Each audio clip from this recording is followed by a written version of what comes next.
Welcome to the January 8th, 2026 Planning Board meeting of the Town of Southampton. In the absence of the secretary, I will call the roll. I don't have any of that here. I know, that's, I noticed, I brought Wait, that there's to a your new, attention. there's a new The new thing, a format. new format. Hang on. Okay, well, I'll just ad lib. It's chairs present, Vice Chair Dennis Finnerty. Present. George Mutu. Present. Kate Fulham. Present. David Glaxner, absent. And Gloria Burke is absent. And we have one vacancy. So we have a quorum. Okay? Please join us for a Pledge of Allegiance. Pledge allegiance to the flag of the United States of America and to the republic for which it stands, one nation, under God, indivisible, with liberty and justice for all. There are some minutes to approve for, Kristen, I'm going to rely on you for the dates. November 13th and November 20th. November 13 and November 20. I'll move it. Motion by Dennis, second by Kate, all in favor. Aye. Opposed, abstentions, 4 in favor. Okay, so we've done that. And we are going to go into exec session. So a motion to go into exec session by Kate, second by Dennis, all in favor. Opposed, abstentions, 4 in favor. We'll be in exec session. Thank you.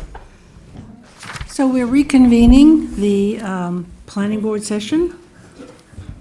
We have done all of the required items before that, so we're going into I'm closing the regular session, going into a work session with the Connor Friedlander application.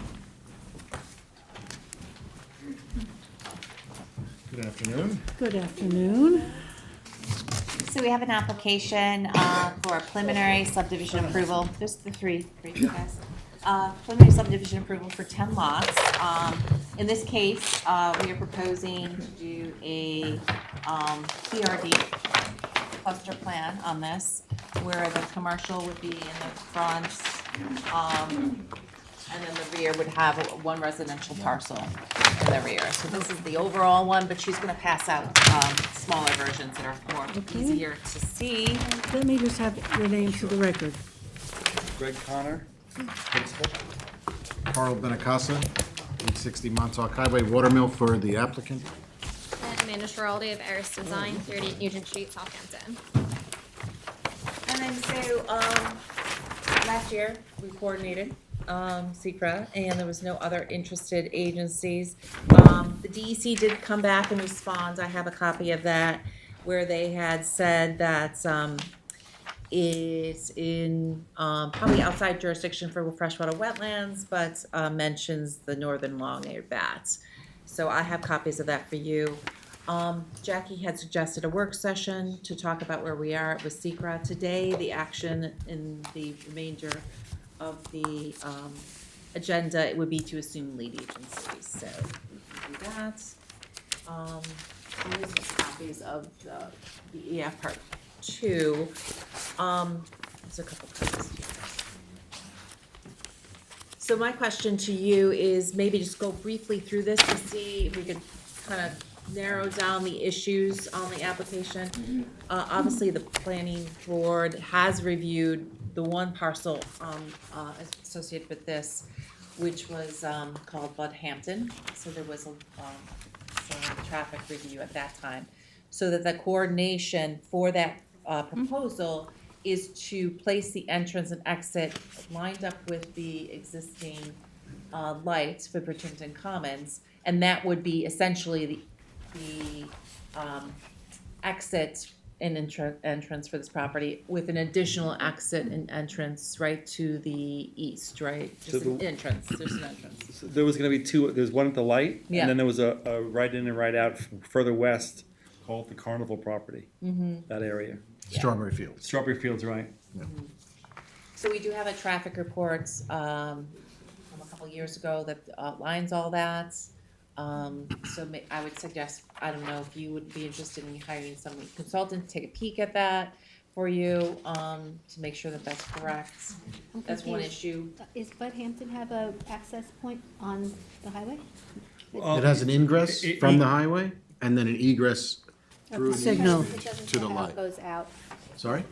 This is just the This is just, subdivision. this is the subdivision, okay, plan. okay. I mean, for Gateway. so. Because there's a So whole just a pro- question about the Bud Hampton parcel. Is this an out parcel, or is it now back included into the whole overall Included in. 15 It'll be pieces? part of this subdivision. It's part of You this. can see there's a structure I was right gonna say, is Yeah. that, Yeah, Yeah. no, it's still part of it. But when we dealt with it, had been extracted, we dealt with it separately. We had. Yeah, This wasn't an active application. right. at one But this, point we this saw it. lot is designed to accommodate all setback. You're not gonna create any zoning inconsistencies. There was a whole access plan associated with these lots. Right, and that will be followed with this proposal. That's right? part of this application. Yes. Gotcha. Okay, so we talked about this the last time, a little bit about the complexion and the mixture of what you're looking at here in terms of retail, what, So the retail in highway business is pretty limited. I don't have to explain to you guys, you know Yes. better than I do. So things that you can't put in your trunk, basically, right? So I can have a Best Buy, but I can't have a Lululemon. So I think the mixture is probably gonna be something along the lines of, if I'm not giving away too many things, maybe bank, maybe restaurants, maybe health club, definitely cannabis. Well, that's already there. Oh, that's So- there. Hence, I was looking for a smile from Jackie.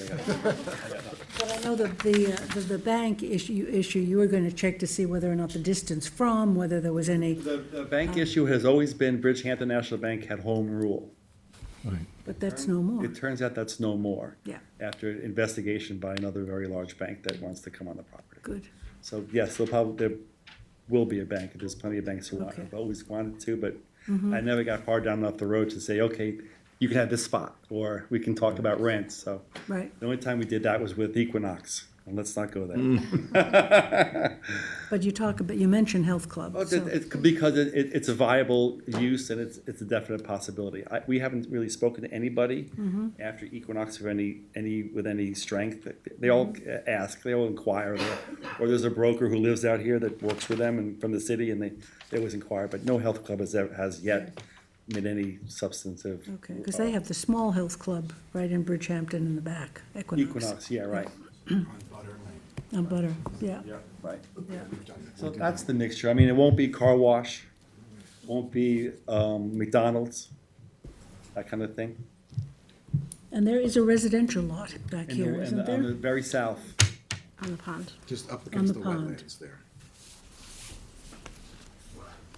Because that's actually zoned R40 there. And so there are no other uses than in HB that, Oh, office, well, of course, offices, so these lots will be designed to have 2 stories, right? So, I'm using round numbers and what they're, so let's say each lot could accommodate a 10,000 square foot building, it'd be a 5,000 square foot footprint, 2 stories, and the second story is gonna generally be offices, right?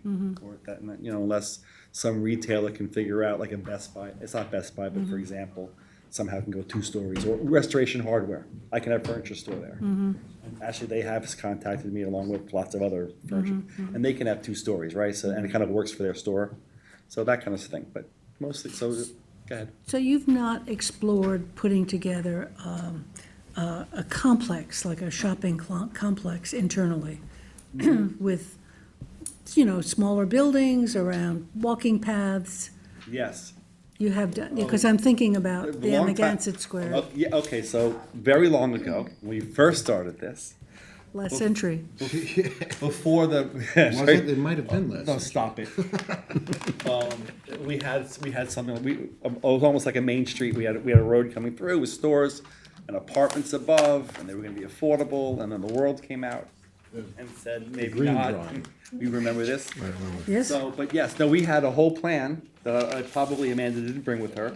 But yes, we had a whole plan that showed, and it was part of the PPD at the time, when they suggested it, because to bring it back full circle, CVS wanted to go down where the old Bridgehampton package store was, Yes. and it was the whole thing. Yep. And then our supervisor, 2 or 3 back, said, hey, it really belongs up where you are. So they instituted this PPD. I'm reminded, some people I'm sure remember, PDD, sorry. PDD, and then the world came against it, and then I guess a lot of the people on the board had to run against not the planning board, but the town board, against the PDDs. The whole PDD was, And the whole thing, it got Retired, squashed, and they yeah. couldn't even push their initiative through that they came to us. So we started from scratch. right. And then we had at one point a nursing home, a large nursing home that was gonna take the Strawberry Fields property. And then COVID hit. And with all the nursing home issues they were having after COVID, they actually went out and started buying distressed properties, homes, as opposed to opening a new one. Because they've thrown up too Could you do a CCRC, a retirement community? No, No, it's not I- permitted in, no, the nursing home, assisted living, I'm sorry. assisted living, CCRC, yeah. Is permitted. I can have assisted living here. The one we had was a memory care place. But it's zoned for nursing home. Assisted living, I have to find the specifications, but, I mean, the exact verbiage, but we had thought about it, and it had been, but it really isn't, we don't get much of a call for it out here. We haven't. Well, there was that big, when Peconic Landing wanted to develop in Yeah. Watermill, there was a uproar. Yeah, really. Yeah. Well, everything's an uproar, guys, just, we just gotta get So through the it. strategy currently, based on that history, is to just sort of diversify your options and subdivide to have. Yeah, I mean, the I get calls a lot, right? tenants. My son's on the property, but, every summer, people want to know what's going on. So I tell people, we can do think about what we can do along the highway, from Lobster Inn, or whatever it is now, through, that's what we can do, but we're not gonna do car dealerships, we're not doing that kind of stuff. It'll be banks, restaurants, offices, that kind of stuff. And you have 2, 4, 6, 8 lots, right? Nine. 9 with a residence. No, Nine that's plus one. 9 9 plus plus one. 1. Oh, you're including the So it's 10 with Bud-Hampton. the residents, yes. Yeah, 10 with the residents, 9 new without the Bud-Hampton. And how is that signalization with the state working? Is that moving along? Well done. Things are slow, but yes, it's moving along. It is, okay, And he's my friend, I'm You sure were he's just on the listening. phone with him, yeah. I was just on the phone, but no, it's moving along. okay. They comment, they come back, we add it, but it's moving, for sure. Where is the road frontage for the residential lot? It would have to be. Off the flat. cul-de-sac, It'll be a right? flag lot. Off the So is this cul-de-sac. gonna be a town road? See, there's this proposed Yeah, cul-de-sac, and it has a flag to that. but is the cul-de-sac gonna be privately, is that privately? We would make it Well, the subject to proposal is dedication. a cluster, right? So this Yeah. is the cluster. That's the, Just the yield. that's the yield, and this is the cluster. And So you the see this- cluster would be. The flag right here, all the way up. Oh, okay. it's So going is to the be- cluster preferred? Is your preferred plan the cluster? We felt that you preferred it, and it works for us, so. Yeah. Has There you the go. open space. Yes. And go. it We have gives that whole them the section. flexibility for the cross-access, Yep. the access for even that lot. It would be preferred, I think. I'd recommend it. And it works for me too, if I can be candid. The original thing had 6 lots, and I could have done, as of right, like say 15,000 square foot buildings in each lot. Those are really big buildings, and for our businesses out here, I think it sounds glamorous. Like, oh, it's square footage, but something, I think in reality, I might have a lot of white elephants. So I'd rather have the And you might have smaller- vacancies after a year. Yeah, so I'd rather have the smaller buildings and work it out slower and, do a building at 2 buildings at a time, whatever it is, as they get renters or can fill it and do it that way. That sounds good. And I like the Again, green I think space. this worked for both of us. Yeah, So I'm only seeing basically, there's obviously gonna be a lot of site plan issues with this, we'll work that out. This is our first cluster in a commercial zone, so that'll be interesting. First cannabis, first cluster, Yes. commercial, anything else we can do?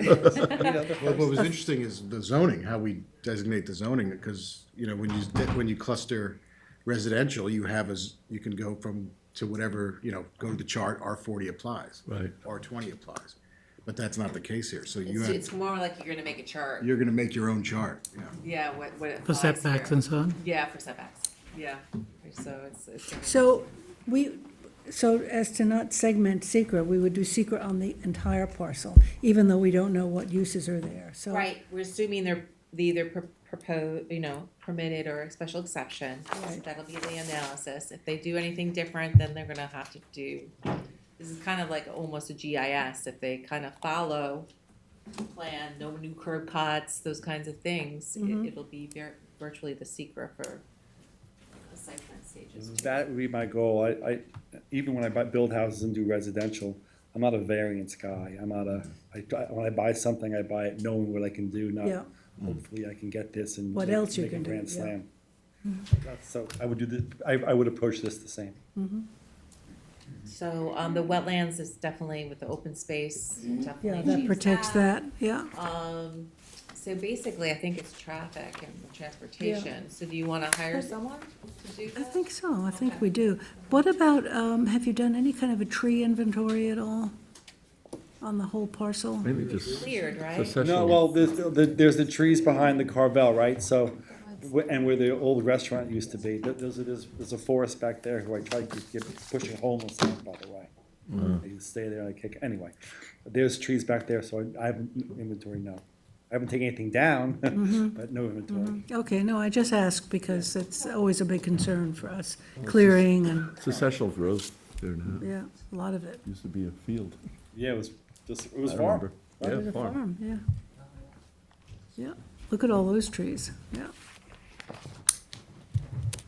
Okay, so Claire, do you want to go through the, Yeah, so I'm thinking, we can go through one step by step. Impact on land is the typical with drainage.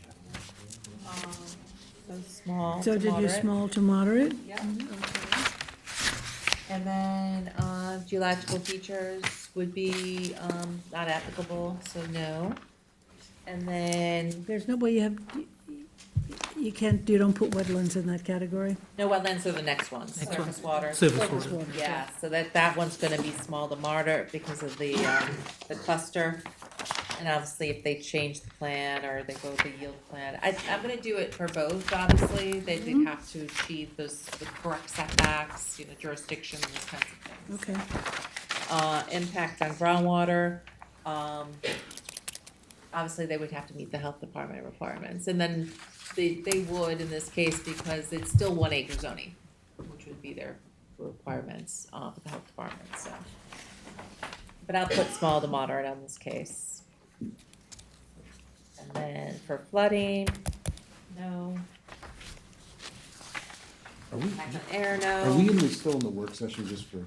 so we're just going over this now and then. Plants and animals, I'm gonna say yes. Do we want the inventory for trees? We can put that Inventory part for of the trees, site plan. also you have the northern ear bat, Yep. What was it also what? Northern long-eared bat. What about them? We had You can't clear between March and December. It's not, the form is December and attached. March. That's what I mean. December December- through March, you can. December through March, you can. Can clear. Yes. How come my trucks? So this actually is agricultural lands. But it hasn't been used for agricultural right in a bit. is it listed as ag reserve? No, No, but No. agricultural, significant class 1 zones. Right. Yeah. So I'll just answer that question, cite it. Aesthetic, that's unknown. No. What was 8, sorry, Claire? 8 is. Moderate? Agricultural. So it's moderate, yes, because it is class 1 zones. Aesthetic, no. Historic, archaeological, you had done that report that said no the further. Carvel's not a landmark? No more. Oh, you all tried. It'll be a landmark, you watch. You watch. Open space, this is actually a positive. They're providing open space with the cluster. What percentage is that we have? Do we have it? 11. 35%? 30, that's great. This is not, the critical environmental is the wetlands, so I'll say that's meeting the standard.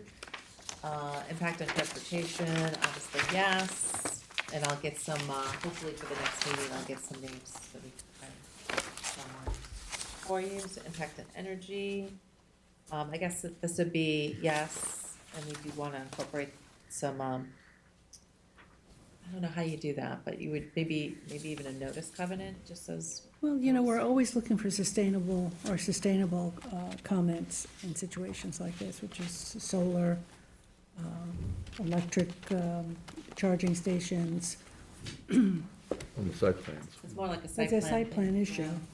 Energy, well, No, no, it's gonna use a lot more energy. Standards really apply. they don't. Okay. It could be a no. You brought up the electric charging stations. Is that like a standard thing now? Yeah. I ask because it's going like this, the market, right? Electric cars are going like this. But it could change. It could, no, the government took the, I know, because I just went through this process with Mercedes, but the government took away the incentive, and now they can't sell them. They're like laying there, so I didn't know, yeah. Yeah, but there's still what's out there, and Impact on human health, I don't think so, unless traffic comes back. The consistency of community plans, this would be consistent. is this, do we have any reference in the Hamlet study, the Bridgehampton Hamlet study, or for this parcel? It seemed to me that this was always included in a Hamlet study. I think we The one that should, was done in '99 or something? there might have been an update, but the one in 99, the 99 referred to something like this. Yeah, Oh, yeah. hence why we called it the Gateway. Yeah, That's where it came from, Right. that study. yeah. But let's refer But I to put that my at name in least. front of it, it's a whole different story, but it's called the Gateway. Yep, and then consistency with community character. Okay, so, yeah. Okay, we can't vote on this until we're in the session, we're in work session. Right, we're gonna now. assume lead agency, and then we'll, I'll work on getting, some estimates for your consideration for the next meeting, hopefully. Okay? Great, this is productive. Good, very. It's great, because it's such a big project, Copies of to the follow it map? step by step. It's really the last big one around, right? Probably not. Commercially. After Moro's project, where he wanted the King Cullen up by. The supermarket, yeah. Right, this is it, right? Yeah. So, let's do it right, we'll do it right. Yeah, I'm sure you will. No, together we'll get there. Okay. Thank you. Kumbaya, guys. By the way, Okay, so I'm going to close the work session and go back into the regular session. And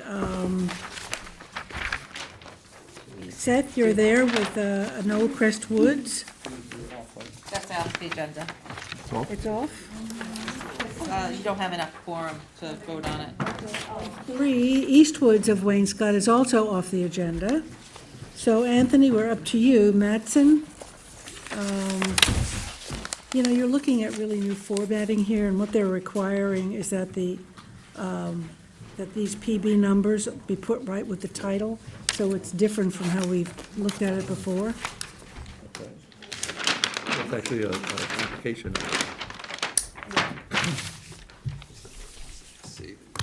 Kristen, these are done?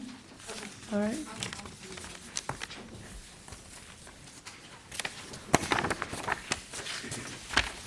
All right. So this is the Madsen. It's a two-lot subdivision in East Quogue. It's on Montauk Highway in the R20 zoning district. No other overlay districts. It's right at the intersection here of Squires Avenue. It's got an existing residence. And we did actually a pre-app on this a number of years ago. So it expired, so they came in with a new one. So we're just sort of redoing it. But you can see the maps in front of you. It's a two-lot right down the middle, complies with zoning. If you look at the map they put there, submitted, the first pre-app report recommended a 50-foot buffer. Can you blow that up a little, Anthony? Yes. Thank you. So when you guys did the subdivision over here, you put a 50-foot buffer along the lots, so it's continuing here and it's shown on the map. So I'll just go through the report here. This is a standard two-lot subdivision that complies with zoning. Clustering is just not warranted here, but we will get some buffering. It's a minor subdivision. It complies with all zoning, and I'm on page 2 here. It's a type 2 action under SECRA. There's no park requirement for this two-lot subdivision other than payment of the fee for the net new lot that's being created. I think the number's still 2,500, but I'll confirm that. We had a public hearing in December. There were no comments. This is not subject to Long Island workforce housing. Engineer provide comments. and gave standard comments. Beyond that, he recommends approval. Highway Department didn't have any recommendations. Health Department actually indicated they have approved this subdivision, so my guess is the final is going to be coming in pretty quickly. Fire District didn't have any comments. The Office of Fire Prevention had standard comments, and the area is served by public water and hydrants. Trails Advisory actually did provide comments. They had no trail implications. And then we didn't get comments from the Public Works, the Conservation Board, or Landmarks. But we'll resend them out during the final. So really, it's a pretty simple subdivision. So the recommendations here, number one, we talked about this at length the first time around. I understand there's an intersection here. That's not the greatest location for driveways. But when we talked about a common driveway down the middle the first time around, this existing driveway provides access to the existing garage. So it seemed that coming down the middle here on a common driveway and across and back up, just, I don't know if that's necessary or going to be difficult. So I note in here that ideally we would like to see a common driveway. It's not a great location. And maybe if the property is going to be redeveloped, and I guess we could ask that question, it might be worth considering. Two, I note the 50-foot wide conservation buffer. Existing trees will be maintained. And when we get to the final, we'll talk about maybe some plantings to bolster it a little bit if it's necessary. Maybe when the weather gets warmer, we could see what it looks like. Any comments from the engineer? Any comments from the public safety? And then the final application shall have the health department approval. So I really think the big issue, we've got the 50-foot buffer, that's great. The common driveway, I think is hard to accomplish here, given the existing conditions. Well, there's also looks like a large stand of trees Yeah, that it would have to go behind. and yeah, we have a driveway here that already is existing, so, I mean, so beyond that, it's pretty straightforward. I don't have any further recommendations on this one. We'll be able to extend that 50-foot buffer on that property that has the house? Sure, it's on the map. It's already shown on the map. Okay. Okay, great. Who's representing this? You are, Daphne? Hi, Can your name for the record? Daphne Vaughn, Surfside Environmental Planning for the Madsons. Yeah, just to kind of go with what Anthony said, we are good with the 50-foot buffer. As far as the redevelopment of the existing house, they have no intention of demoing and doing anything new. They just want to keep what's there and have the second lot. The two driveways that are proposed, the existing and the one for the second lot, are about 220 feet apart. So it would seem silly to do a common driveway. It would have to be in the middle, but then you'd have a 50-foot buffer, so you'd have to wrap it around beyond that 50 feet, which seems that it is not logical in this case. Okay. Are there any other questions from anybody? Daphne, okay, thank you. Yep. Anthony? So motion to adopt the draft pre-app report by Kate, second by George, all in favor? Aye. Opposed, abstentions, 4 in favor, 2 absent, and 1 vacancy. Anthony, you want to do MRM Ventures, number 5? Yep, so everyone's familiar with this site. This is the shopping center on the north side of CR 39 in Tuckahoe, the one with Goldberg's Bagels. I think there was an 18 in there years ago. It was redeveloped. By the way, number 6 is off the agenda, Petrodura. Number 6. I got the wrong address on there. You have 801 County Road 39, Tuckahoe. Yeah, on my report, I think is. I don't think it's Tuckahoe, right? It is, I have the wrong address on my report, I'll fix that. So everyone's familiar with this property. I'm looking at this area a lot. Which is correct, Anthony, 801? It's 801, yeah. Yeah, as written in the project description, and I'll fix it in the report. And the tax map number too, just to make a note. Oh, yes, yep. Yeah, I circled that, thank you. The property split zone, it's HB in the front along with the rest of the highway commercial corridor. And a little portion of the back sits in the R60, and then beyond that, we have some residences. The application is really to convert approximately 2,100 square feet on this side of the building for retail cannabis dispensary. The public comments, we had the pre-submission conference on December 11th. We got comments we have a pending, not a pending application, that's not correct. We did a pre-submission conference report for Deep Blue, Southampton Deep Blue Sea, across the street at what is the Ulta nightclub building. They have not come in with a formal application yet. But they came in to note that they currently have proximity protection from the state, and that while this one across the street does have a license, a cannabis license from the state, they're still working through the proximity protection. So that will be up to the state, and we'll see how that comes out. So if you go to this page 2, and on the public comments, I should note also, you did have a pastor from a local church that came and just raised some objections to the use in general, and happened to note that they were looking at the same site for their church. So I put that in there. On the comments on page 2, actually I want to switch it around. We're going to do the number 1 comment's going to be number 2. And basically what we're saying there is there's a 1,000-foot separation distance for cannabis. And that basically the applicant's going to have to resolve that with the state in order to proceed and with a formal application to the planning board. We're not taking a position either way, but I did speak with the applicant, and he is working with the state right now. So we'll see how that comes out.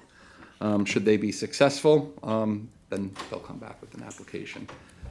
So then number 2 is going to be the first comment, and that's just the general and specific standards of the town code, which are outlined and to be complied with. Number 3, the applicant shall clarify if there are any proposed improvements to the parking in the rear or the front at this time. Just, I did speak with the applicant, and in fact, they are going to be restriping, adding additional handicap space in the front, and then doing some restriping in the back. It's a little messy back there, so they're actually going to... The whole complex is, or just this application? No, they would restripe the parking lot. The park, Is that correct? the entire parking lot. Again, assuming so. And with right now, there's actually no really truck loading spaces, so the site plan does show 2 on there as well. So maybe if this application proceeds, we'll get this site cleaned up a little bit. We've been working on it for years, so. Number 4 talks about parking. I gotta fix that. It says white, not while. Parking is probably not an issue here. It's rarely filled up, but they didn't provide the parking calculations. I'm assuming that the uses are comparable from what's there, and that, but they will have to provide the parking calculations and take into account the previous site plan approval, so we know what uses were considered. And if there was an issue, then we would address it, but I don't anticipate parking being an issue. 5 talks about no delivery services until all approvals are in place. And of course, no curbside or window service pickup. 6 talks about the 100-foot transitional setback. Again, it's not a term that's actually defined in the code, so it's one of those transitional setbacks that this board could deal with as part of an application. Technically speaking, the residential or a portion of the residential zone falls within their property, for which there's parking, some nice landscaping in the back, and an existing building. So, and in the event this moves forward, the cannabis dispensary sitting pretty far away from the residential zoning and structures, facing the highway. So my guess is that if we got a formal application, and if we needed to address anything, we probably could do some more landscaping and stuff like that. But if you actually did some type of setback from here to the front of the actual entrance, will be well over 100 feet, as a matter of fact. So there'll be any number of ways we could look at that. That long building is on their property? Yes, back there, yep. Traffic impact study number 7. So the applicant said they're already looking into that in the event they move forward. 8 talks about access driveway changes, no left turns out of the site. I believe that signage is all there. I believe we did that as the previous site plan, so we'll carry it through. Check that, though. That's why I put it here. I didn't want to forget it, so let me verify that. And Anthony, what about cross-access? I don't think we looked at cross-access on this. That's the boatyard. Yeah, there is an existing cross-access opened up here. Yeah. So I'll note that, Jackie, and then we'll note that, I don't know the conditions between these two lots right now, but we will certainly look at, and I'll put in here. What's the property next door? Is that, oh, that's the club, right? Yes. With So, a hardware Club, store. yeah. so maybe we'll, Cats and pools. yes. So we'll note that the existing cross-access, Jackie, and then we'll note that we will examine cross-access with the adjacent property if it's Okay. a likely or feasible option. If delivery services are provided, indicate how many and where the storage of the vehicles, and I actually think their site plan does show it in the back there, so that's good. A dumpster location with details would be provided. They are actually showing a new dumpster. I think right now the property is lacking a proper dumpster, so that plan shows one. Lighting, of course, they got to adhere to all safety protocols, but everything's got to be dark sky compliant, so any lighting issues on this property we could address. 13 talks about buffers, and again, if we need to provide some additional augment the landscaping back here, the board is within the right to do that. What is that long building? Is that just a storage building? I believe it is. I'd have to go back and I just don't remember. But it is, yes, it is a storage building and it is site plan. So it was all part of the previous. It's a large building. Yeah.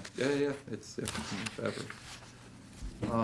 14 is the separation distances. So applicants always give us a radius map showing they're not, this site's probably okay with schools and churches and such. 15, the safety management plan. And that's actually regulated and mandated by the state, so they've just been submitting the plans that get approved. This is a type 2 action under SECRA, so no further environmental review. And of course, we'll do the referrals at the time of formal, and those will be incorporated and couldn't, some additional changes to the site plan as needed. But beyond that, I think it's pretty straightforward. Yeah. Any questions? Motion to adopt the report. You'll just change the Yeah, I'm gonna fix the address and the there's a few- tax number. Okay, motion by Dennis, second by George, all in favor. Aye. Opposed, abstentions, 4 in favor, 2 absent, 1 vacancy.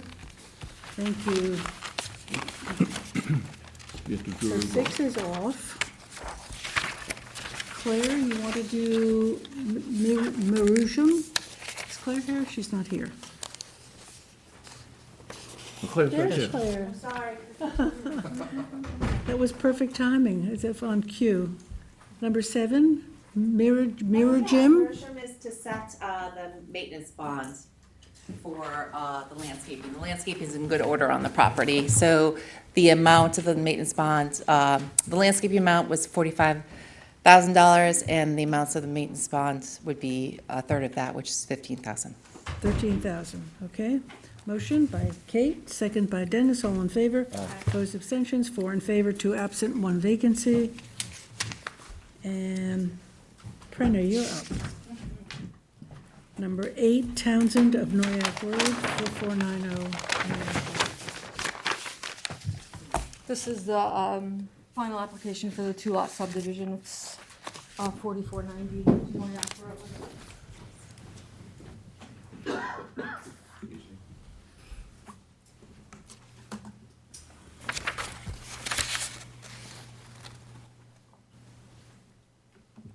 The applicants couldn't attend today's meeting, but I did advance a copy of all the conditions. And the attorney for the applicant is present. Dave, I don't know if you're aware. Do you want to come up, Dave, or no? So today we have the draft of the final decision. The map. So this is a draft. I'm sorry? This is a draft. It is, yeah. The, we've been holding on to it Oh, for it's pushing it a discussion. couple of times. So but, it's listed under discussion. Yeah. Okay. The action deadline isn't until the next meeting, but maybe Right. if we're Go over inclined. it. Do you need a copy? I have. Oh, I think there was an extra one, actually. This was deemed complete in October of this past year. The public hearing was waived with a 30-day comment period due to there's no interest at the hearing at the pre-application stage. And there were no comments made during this recent comment period. Of the referrals that were made, they were all very straightforward and the typical comments. The con board did recommend, as they did during pre-app, that they plant street trees, given the then recent, or semi-recent clearing of the rear of the parcel. They also recommended permeable driveways for the new lot and structures, as well as converting the existing driveway that's on the western portion of the lot. The Department of Health recognized the application and their approval, which was this past September, and the Planning Commission stated it was a matter of local determination. There were no comments received from the fire district, CAC, DEC, or the trails. I have the findings at the bottom of page 3. Most of this was already stated, but we did the pre-app report in February of last year, and the final map is agreement with the same, that is everything that was discussed then. The board waived the cluster plan. There are 2 conforming lots within the R15 zoning district, and it's a minor subdivision, of course. Health Department approval. It was a type 2 action. It is in the archaeological sensitive area, and they submitted a report which concluded no artifacts and no further archaeological work recommended. During the pre-application stage, we talked about the common driveway access, and given the existing driveway for the home on Lot 1 being to the west, feeding an existing garage on the same side, the board didn't feel a common driveway was warranted, and that they would retain that driveway, and then Lot 2 would gain access from the flag, which is on the eastern side. There's that bend in the road on Noyak, and it's a very busy road. Talked about not collecting everything over there, so the flag is a better location, but there is already an existing driveway there. So I did make a note on number 9, a finding that a single common driveway not be required.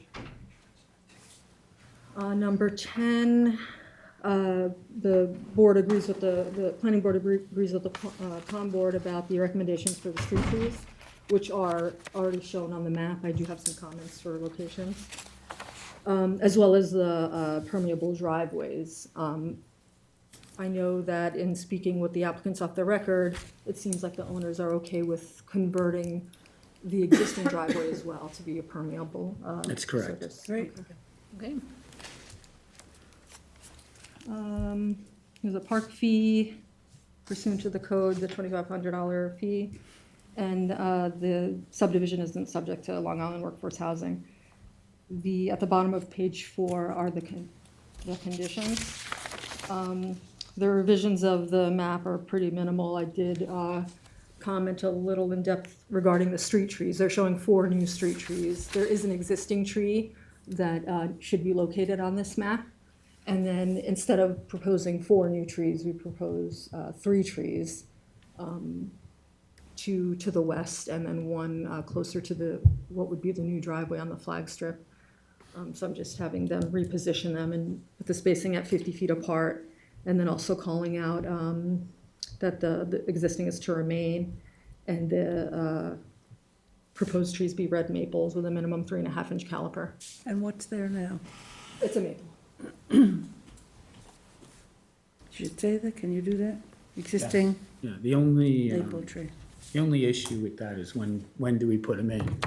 Right, we can't plant them now, so Yeah, spring. if you want to give us a deadline of putting them in, or.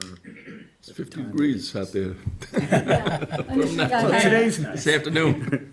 Initially, I made a comment that they be installed prior to the signature of the map, but I understand the owner wants to execute the final map as soon as possible.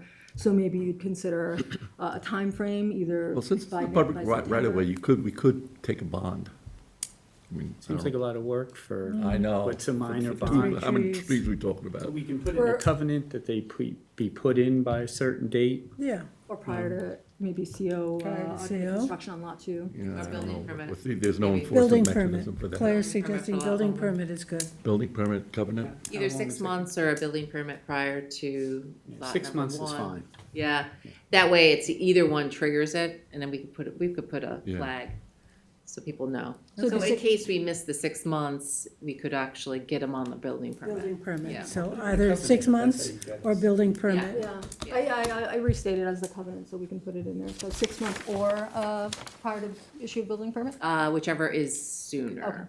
Yeah, Right. whichever is, But if he gets it signed now, I mean, what's reasonable when it's gonna be installed? Because we can probably get a permit before the growing season. you think? A building permit? Yeah. Have you I mean, met the like- building department? Well, He's an optimist. well, and I know people. But, you know, if it's 30 to 60 days and we get the plan signed quickly, I mean, I just don't want Well, that. you could say prior to the issuance of a CO, Yeah. because they're not getting a CO in 6 months, that's for sure. And that gives you a few more months, you could even do We it can get going. early, yeah, I mean, he'll put it in as soon as right. able. Do we, is this a treed parcel? Do we need Is it to, what? a treed parcel?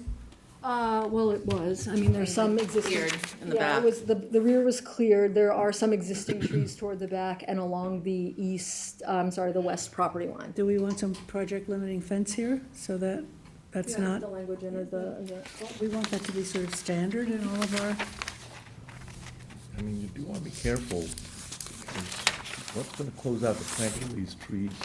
I could see this as, you know, flaring up in a title report, you know, has this been done? Who's verified this was done? And it's one of those fun items at the closing, you know, has this been done? Who's verified this? Who's signed off on these street trees? Got to figure out a mechanism yeah. to have some containment or closure. From a legal point of view, the CO is supposed to have done that. And then contracts now, certainly on the east end, have a requirement that you get an updated CO. yes. I mean, I know you don't like, it's stupid to do a bond for 2 trees, but this is one instance where you have a public right-of-way. Town could come in, throw in those trees. You can also put the driveway in there as a What's that? bond. The driveway, because the driveway has to be changed out, right? So that could be also part of the bond. Yeah, I mean, I'm recommending a covenant for the maintenance of the trees and the protection of the trees and their survival, so adding it in there. you could, then you and could doing convert it to anyway. maintenance. I'm sorry? You could convert the performance to maintenance, you get a 3-year maintenance bond, like we normally do. See, normally, we don't like to go on private property to do curbs. Here's an instance where you're in the public right-of-way. They don't put it in, the town, it's an easy action for the town to grab the money, put in the trees, maintain them. And I think it's cleaner for you, Dave. It's just, I know, trying to. get Unless you know bonds you have a together. private party transaction going, but It's just that getting a bond together for Yeah, this all little right. amount of money is, you know, Okay, so, just so think about how, it. so how can we make sure the checklist is recorded? In other words, how do we make sure the trees go in? Who's gonna sign It's off gonna on be a it? covenant. So Covenant. every building permit, every time the building inspector looks at the covenants for the property. He does. Yes. And they're gonna If it's verify prior that, to a building permit, then he wouldn't issue the building permit. And if it's prior to a CO, he wouldn't issue the CO. Okay, and the so, snowplow takes out one of the trees one day and, Well, it's gonna have to be, and maintained in good order. Yeah, So the and to be maintenance is replaced part of if it. injured, yes. your and then Charlie problem. McCardle will have to come in and replace it. Yeah, good luck with that. He's busy up on the highway. so So prior to covenant CO, prior to prior to CO. CO, Okay. and project limiting fence. Yeah, I'll add that. And then the continuation of that permeable driveway was the drywall capacities be provided to the town engineer for approval prior to signature of plans. Compliance with the requirements from the engineer and the fire marshal.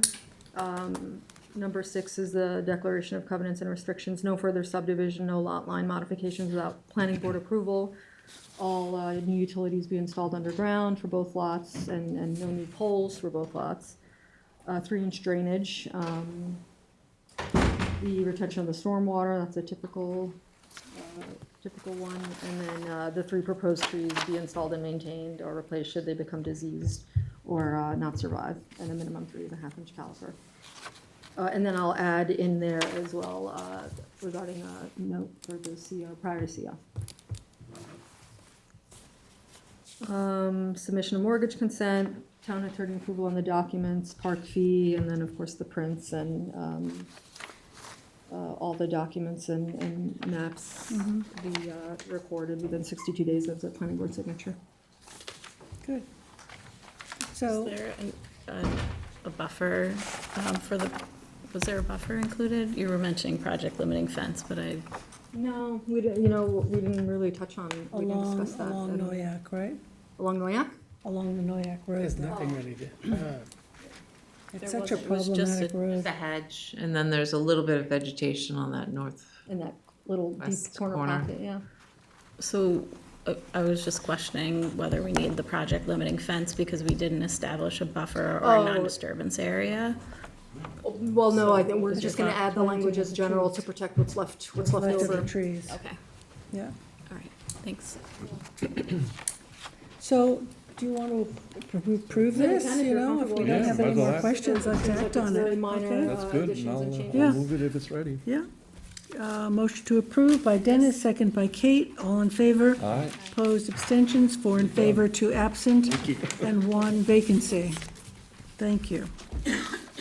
Prennett, you have North Edge Stables. Thank you.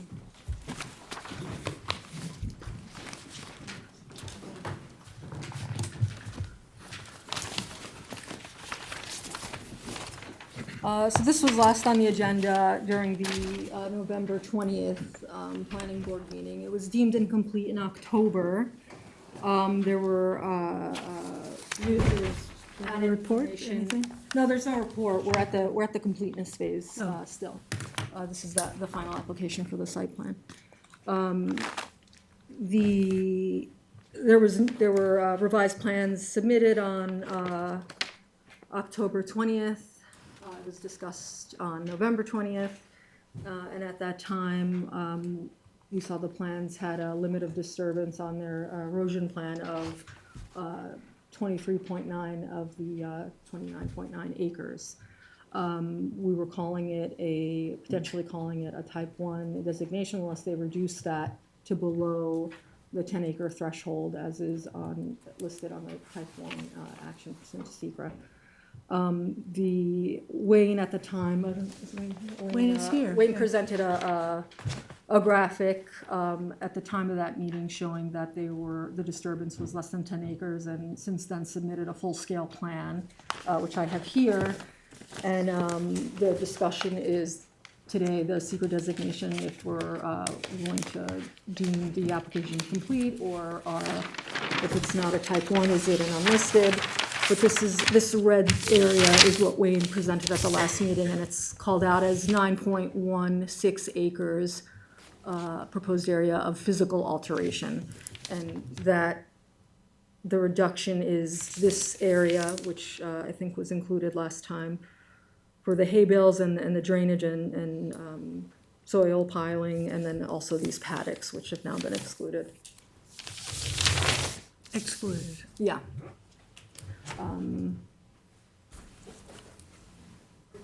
Yeah, so the question becomes, is the designation, if it was once type 1, making it an unlisted, or deeming it complete and how to move forward?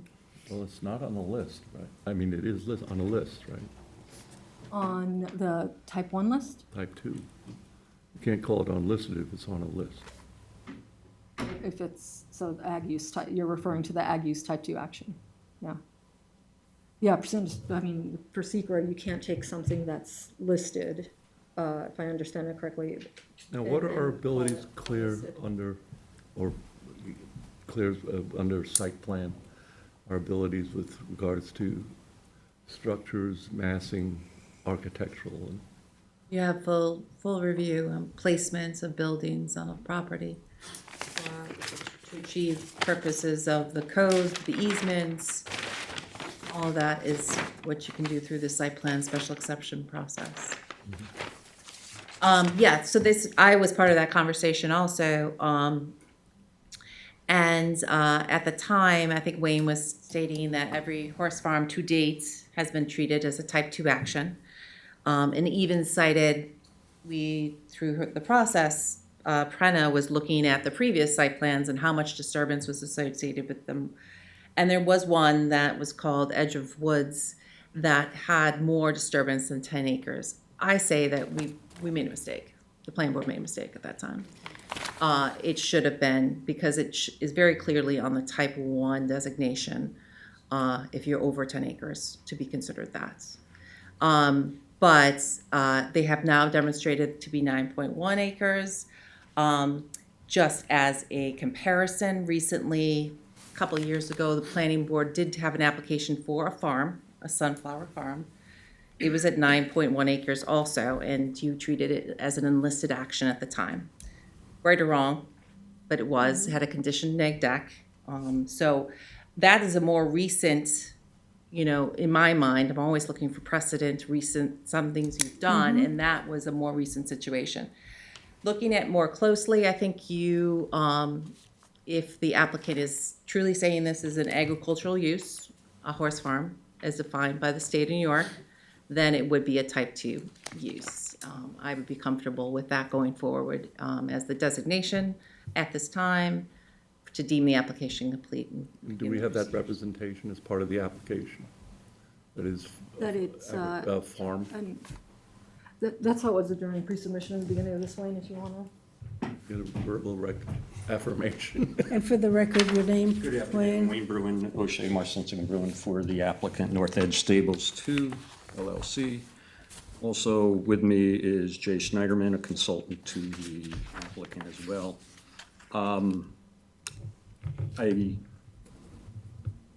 recall the discussion we had, and after that discussion at the meeting of the 20th, I provided a letter dated November 26th. I hope you all had a chance to review that in the case that goes along with that. Two aspects. If you're on the type 2 list, you're a type 2. Doesn't matter how many acres you cleared or otherwise. If you're a farm construction process, you are a type 2. That is a matter of law. Notwithstanding that, we did demonstrate, as Claire has indicated, that there's only the physical alteration of the property is conservatively 9.1 acres. There are areas in between here that we've counted that are not going to be disturbed, but nonetheless, we put a circle around that and counted it, and it still comes up only 9 acres.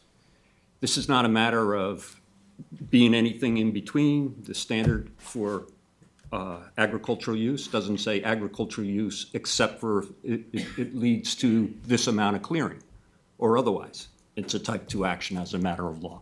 Supreme Court, state of New York, state regulations interpreted that. I gave you a copy of that case law. That being said, we have represented everything here. It is a type 2 action. We believe our application was complete after we submitted on October 20th all the submission requirements that you asked us to do, and it's been complete since that point. And we would hope that you would process this application accordingly. So I have a question, Claire, based on what you also said. I mean, you say type 2 is type 2 no matter what, but is it not tied to acreage? Is it not tied to size? The beginning of the type 1 designation, which is the first part of the code, starts with type 1, says you cannot take, can't make it a type 2 if it is on the type 1 list. It says that. Right. So you start with type 1 first. You go to a use, which is non-residential, doesn't say agricultural. Right, Doesn't non-residential. say except agriculture. It says non-residential. If it's more than 10 acres, it's a type 1 action. That's how I start. It's Yeah. the logic in Foot that. top to, There may be precedent. I did not read that. But right now, as designed for this agricultural use, I would say it was a type 2 action. so, can you talk a little bit about why you've excluded the paddocks from the soil disturbance? It's not being disturbed. Well, The only thing that's being put is the fence. the By paddocks. the way, the property has a fence. Yeah, the paddock parcels that we've looked at on other horse farms, Edgewood Farm. no, not Edgewoods. You should look at Edgewood Farm, because that is a project that is identical to this, in that it's town development rights, same exact easement, word for word. It was a project that's actually bigger in acreage, bigger in number of horses. Right. And this I mean, board As Claire considered said, it as a type 2 action. As For you Claire to said- say you made a mistake is incorrect. a mistake is not precedent, you know? So I want to talk about the paddocks and no soil disturbance. Paddocks that are being put in today and the surface for the paddocks, the materials that are being used, the new materials, which I'm sure this No new probably would materials. include, Grass, it's gonna remain grass. they're not doing anything to the paddocks regardless of Other than what. putting a fence around. Okay, The ones that are shown, the ones that are sand rings and so on That's are not identified. Rings, the paddocks are just to remain paddocks, not riding rings. They remain in pasture. okay, my second question is, where's the drainage? Do we have a drainage plan for Have this? all sets of plans, lighting, landscaping, drainage, you name it. And the drainage was calculated into this 9.1? It's all contained within. Yeah, what was on the plan before the Rayner Group had the SWIP plan, where you put hay bales and silt fences, and they put it around a larger area, regardless of whether it was being disturbed or otherwise. So it's just a So mistake on the what we did initial. was go back, what is the actual physical alteration area, and identified that, and actually then told Rayner, well, why are we putting hay bales, down, 500 feet away? Put them around the area that's being physically altered. And therefore, you have a way of also controlling it. This is the area that's gonna be physically altered. That makes sense. So what would allow us, if in site plan, we say the staff housing should not be located where it is, we want to move it to the south, into this easement, private easement area, which we've talked about. Then you have to recalculate that disturbance on that parcel, correct? Am I correct in that?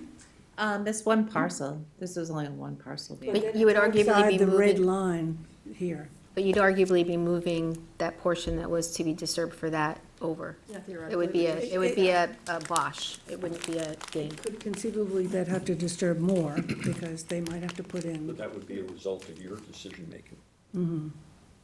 Our project is as proposed. If you're gonna come back after your review, after a public hearing, after our opportunity to present our application, and you come back and for whatever reason you believe you have under your farmland construction permit authority and special exception authority to change or modify the project, you will do so and justify why you're doing it, and would have to take into account all the issues you're raising.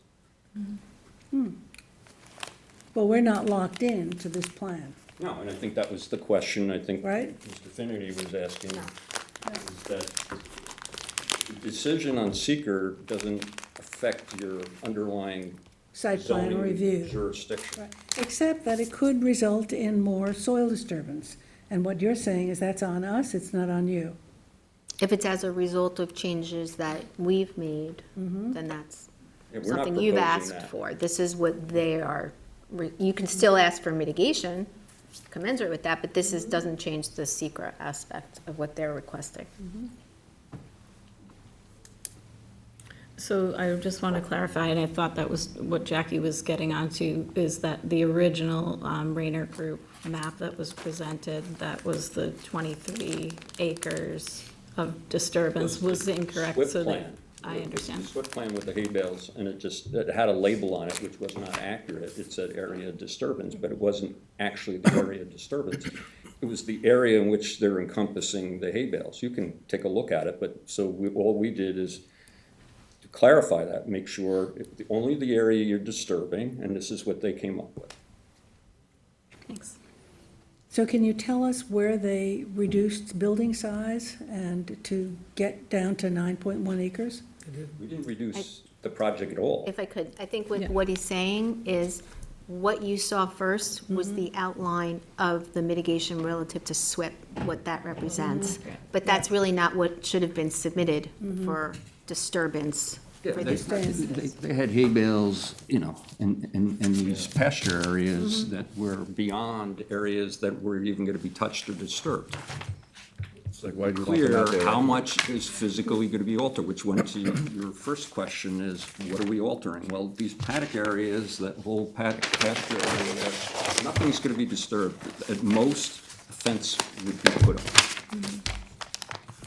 So, on the one side of the property, those three are the staff housing? Yes, and they were reduced from the pre-application, the numbers and the size.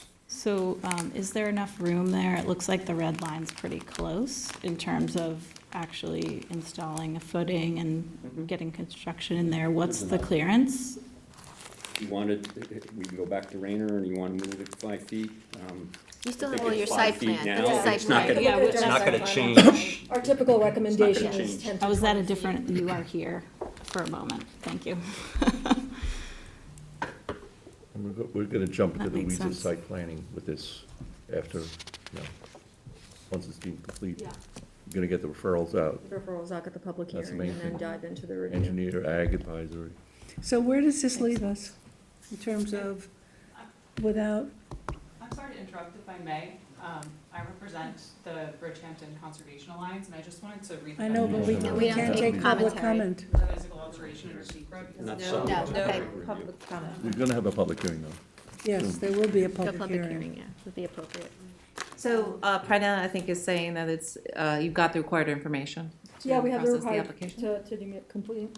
Yeah, and I think, So we don't have a revised ag advisory report, You wouldn't, because you haven't deemed it because we haven't complete deemed for it public complete, so we review. haven't put it out. But they did weigh in on the original map, which you say And our was an client error. considered. And their comment They was didn't that, weigh in there on was too much ag soils. So have we clarified whether or not this is really agricultural use versus a private use? We'll say it on the record again, this is no different than any other horse farm operation that you've approved. The state of New York, this it's board a has commercial use. consistently, It's a every commercial? agricultural use is by definition a business commercial Okay, use. that's it. Okay? So the question is, does it meet your horse farm definition? Yes. Does it meet the definition of agricultural production under the state ag and markets law? Yes. Both of And it's consistent with every other horse farm you approve. You got an answer from him factually as to what his client, they don't need to be guided on the law at this point. All right, Yeah.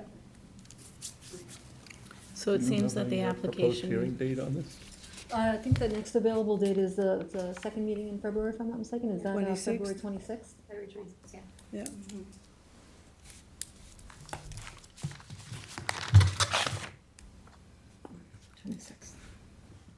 so the motion is, Motion is to deem it complete and Schedule schedule a the public hearing for February 26th. 26th. did they have to do the secret first, or I'm sorry? did they have to do a Well, secret no, first, or are you gonna put it's it in type two this? action.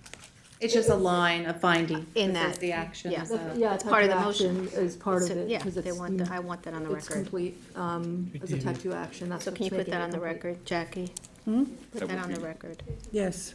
And that would be consistent So we're with all deeming your it other- complete as a type 2, I got your point. February 26th, Got your public position. hearing. Motion. a second. Motion by Dennis, second by Kate. All in favor? Opposed, abstentions? Thank you. It's a slim 4 majority, I'm not so happy with it, but 4 in favor, 1 vacancy, and 2 absent. It's a very slim margin. Oh, that's another application, thank you. No, I think we're not. David is out, yeah.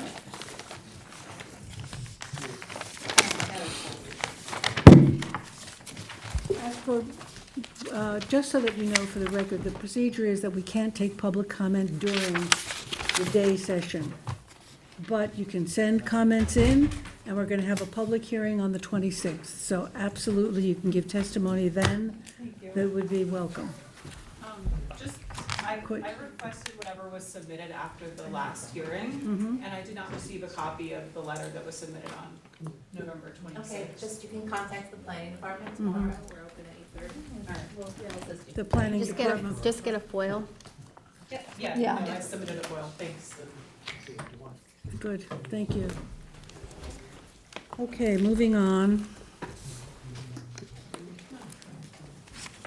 We're still up? No, Claire's not. Anthony is up. Anthony, 94 Dune Road. Yep, just real quick with the board here. You know, we had our hearings on the DEIS. We had comments come in. Comments have been forwarded to the applicant. The applicant has opted to go ahead and prepare the final impact statement on their own. The reason why I'm here today is just I wanted to get the formal, resolution to authorize seeking consultants, to assist with the review of the final impact statement. I'm going to send out letters, just so you know who we're going to do this to. It's going to be AKRF. We have some standard ones, that are a part of our list of consultants that we go to. So AKRF, NPV, Tim Miller Associates, Bay Environmental Consulting, and Land Use Ecological Services. And I should note that each of these agencies have worked on town projects before on behalf of the town. So we'll send them out, and we're going to see what comes back, and then when present it to the board. Tim Miller, is that who Tim used to be at Walbridge in East Hampton, or a different Tim Miller? I Oh, don't okay. think so. Let's hope their hourlies are less than mine. What's that? Just kidding. But yeah, just so it would be the resolution to seek consulting services for the final review. Okay. Motion? Motion by Kate, second by Dennis, all in favor? Aye. Opposed, abstentions, thank you, John. 4 in favor, 2 absent, 1 Can I just ask you a quick vacancy. question, Jackie? Yes. I'm doing the meeting tonight. Can I Yes. just do my 2-second walk-on real quick? Yeah. It's a walk-on? It's just a walk-on.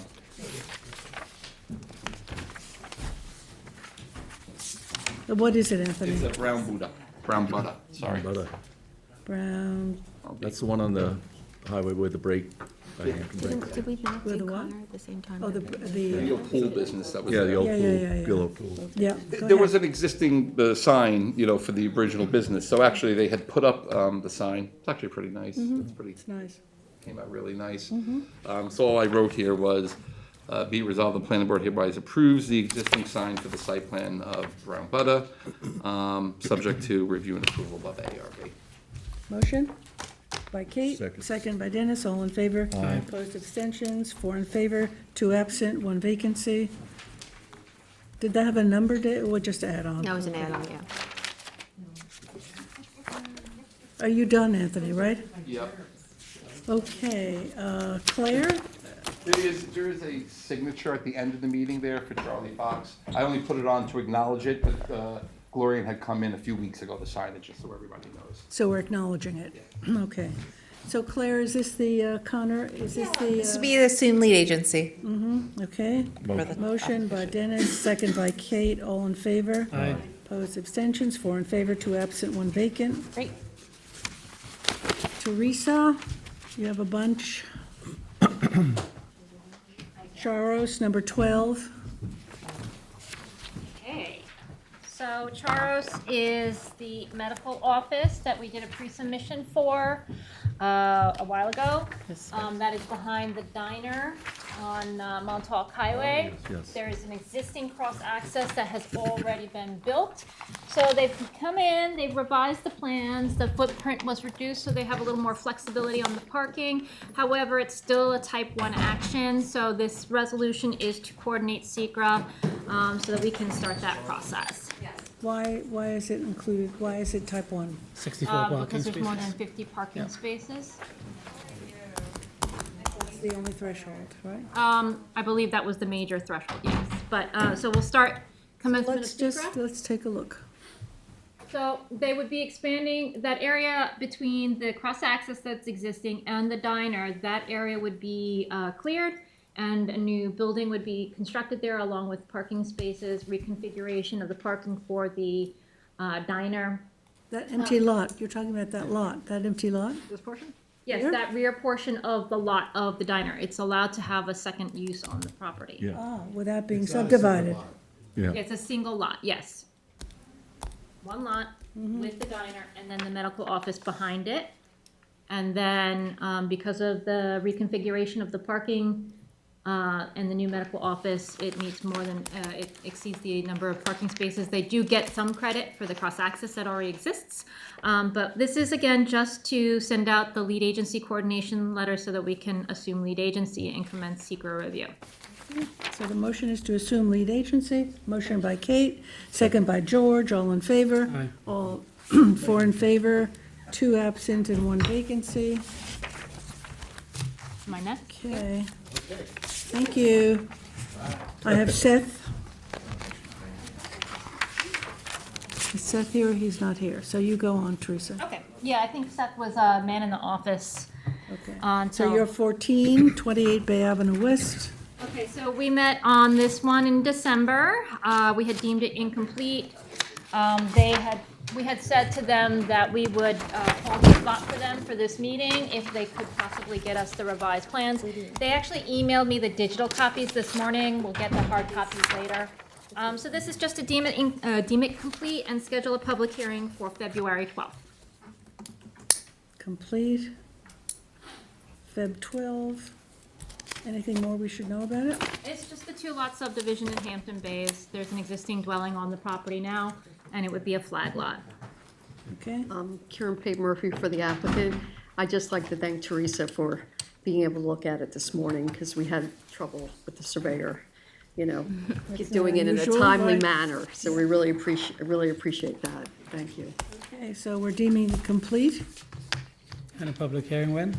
February 12th. All right, great. Thank you so Feb much. 12, public hearing. Motion. Motion by Dennis, second by Kate, all in favor? Aye. Opposed, abstentions, 4 in favor, 2 absent, 1 vacancy. Right, more rezos for All right, we'll pass them out for you. This next one is, what did I say? Hampton Park Hampton Park Estates. Estates. This is a proposed 4-lot subdivision. It's located across the street, across a private road from the Kamakutiko subdivision that the planning board spent yeah, some yeah. time on.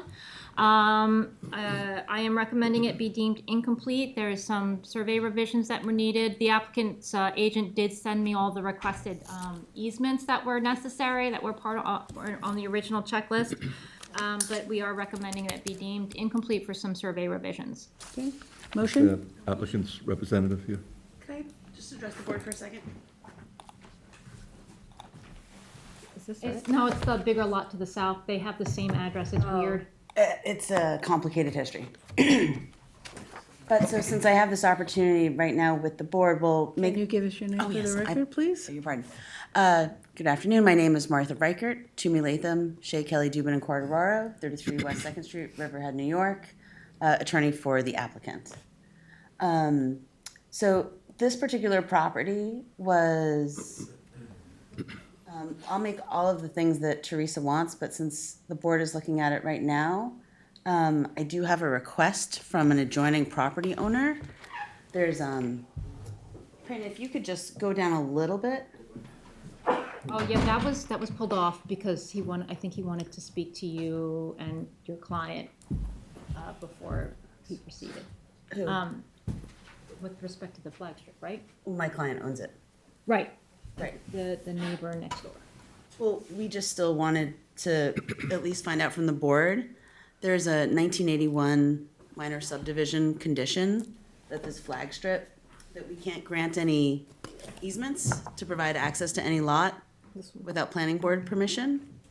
It's not really needed for this particular subdivision, but so I wanted to find out if the board wants that to be folded into this subdivision or done as a separate covenant amendment. Just procedurally, how would you like us to proceed? It's not a building lot?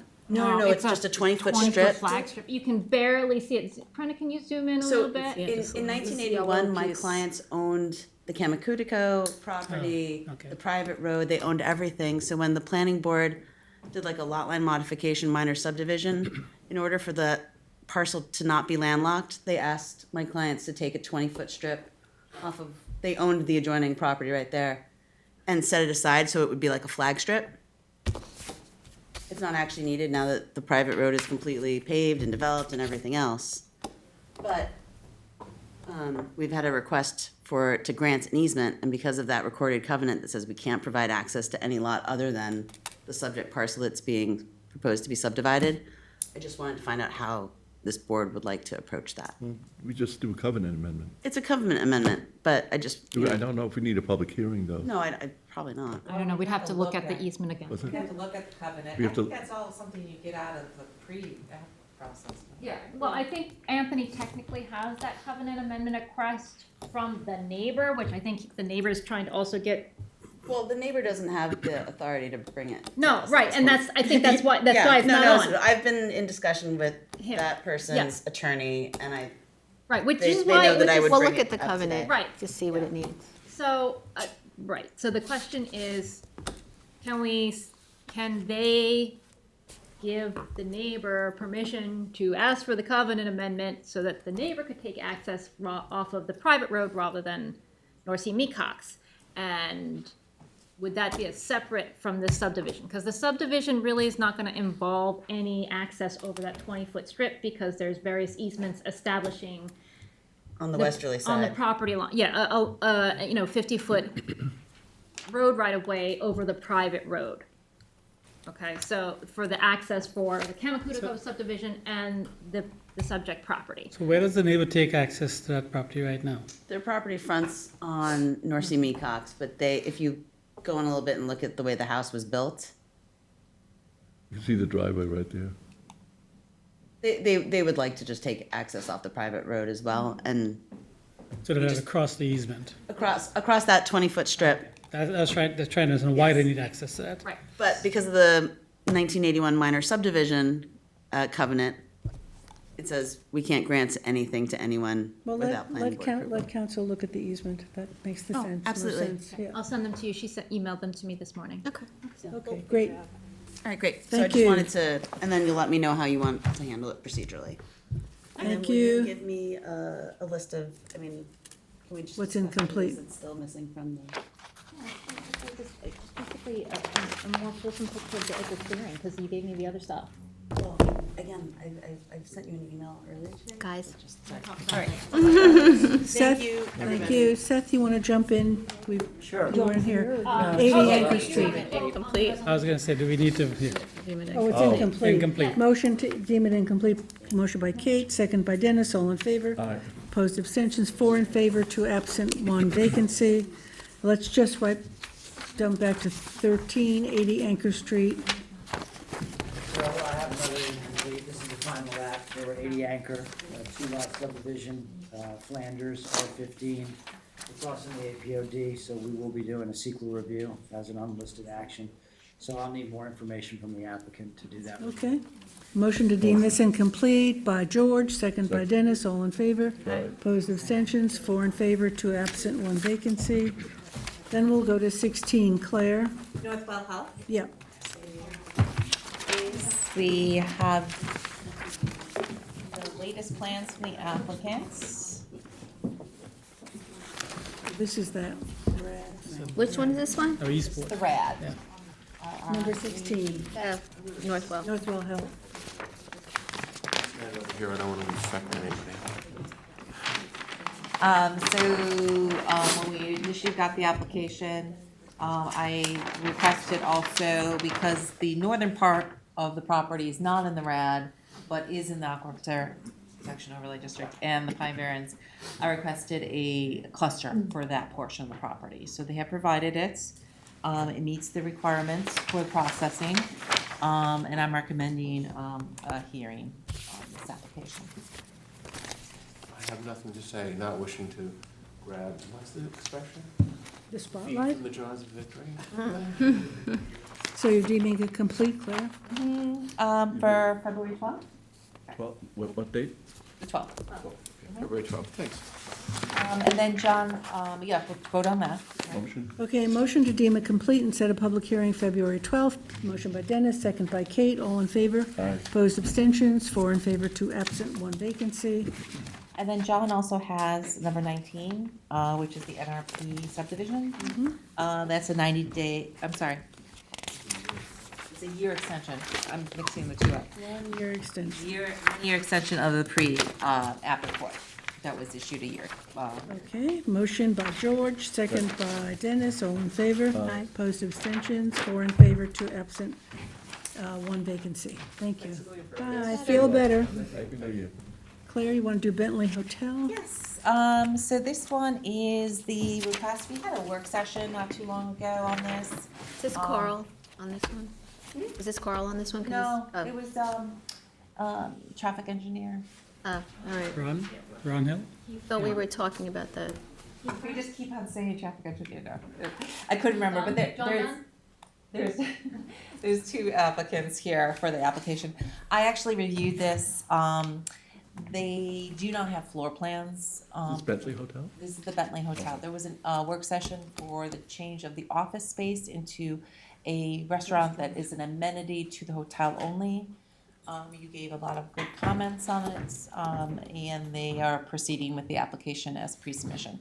I do not have sufficient information. There's no floor plans submitted with the application, so I'm stating that as insufficient.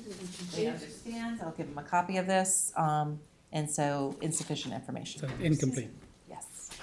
So we're deeming it incomplete. Motion by Kate, second by George, all in favor. Aye. Opposed, abstentions, 4 in favor, 2 absent, and 1 vacancy. Great. Then we go into site disturbance, let's see, extension, Prena, you have 254 Tuckahoe? Yeah, that's a 90-day extension to an approved lot line modification, taking them to March 5th of 2026. Motion. To March 5th. Motion by Dennis, second by Kate, all in favor. Aye. Opposed, abstentions, 4 in favor, 2 absent, 1 vacancy. site plan Teresa, extension. you've got some extensions also? Yes, these are extensions for actually action deadlines, to extend the action deadlines. 810 Lumber Lane, they have to go before the Ag Advisory Committee. Ag Advisory Committee had some significant concerns, so they're working that out with them. And so this is just an extension of the action deadline because we were supposed to do it to January 22nd, but they're probably gonna have to ask for another one because the Ag Advisory didn't have a meeting this past week, so they may can have to we ask for an additional extension. Are they asking for it or are we asking for it? We are asking for it and they have granted it. Okay, that's because I was gonna say, if they're asking for it, let's just put it over till when they are ready, February, but if we're asking for it, obviously, then I guess we can't right now. So this is an extension to? The 22nd. January 22nd. To Jan 22nd. Motion by Kate, second Second. by Dennis. All in favor? Aye. 4 in favor, 2 absent, and 1 vacancy. And 103 Country Road, 39A. Again, this is we've requested an extension of the action deadline. As you may recall, we went through the secra on this project and we had some significant concerns because there was some areas.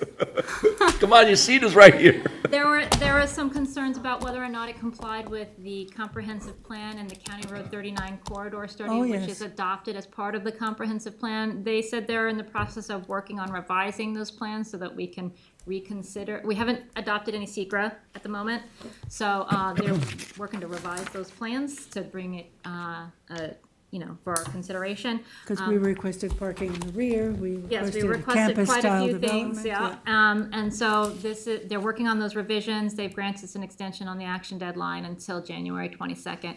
It may again need to be extended further. Okay, motion by George, second by Dennis, all in favor. Aye. Opposed, abstention, 4 in favor, 2 absent, and 1 vacancy. Teresa, you're still up.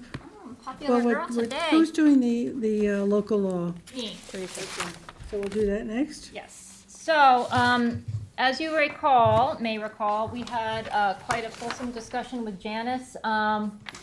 When she was here at the December 11th meeting, we had gone through, let me grab this pen right out. Where did my pen go?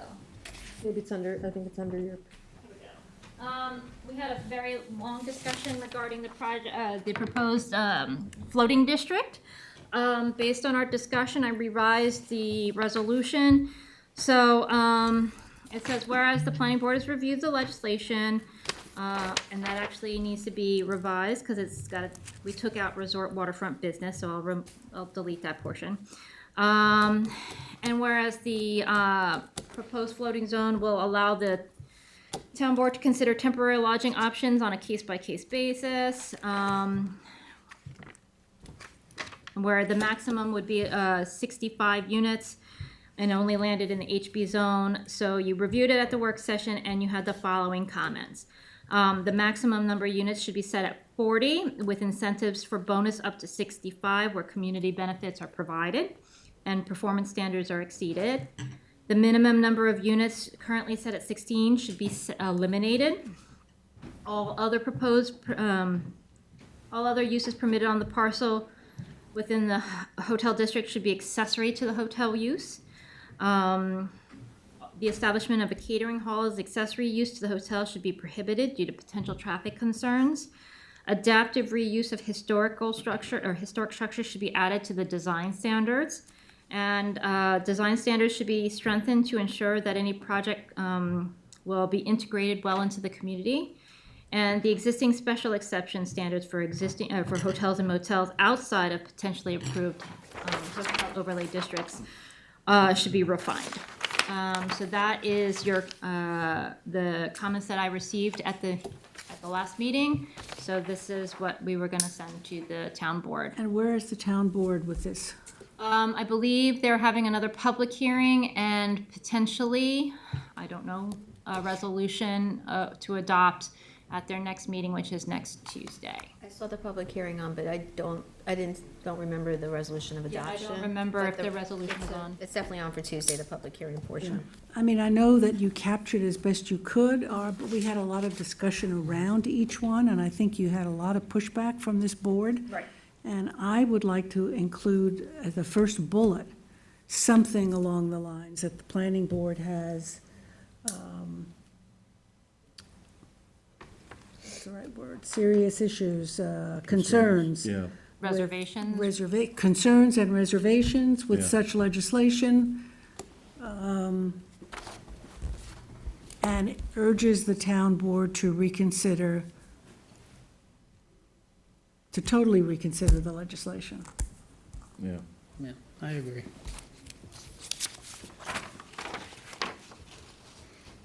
And make that number one.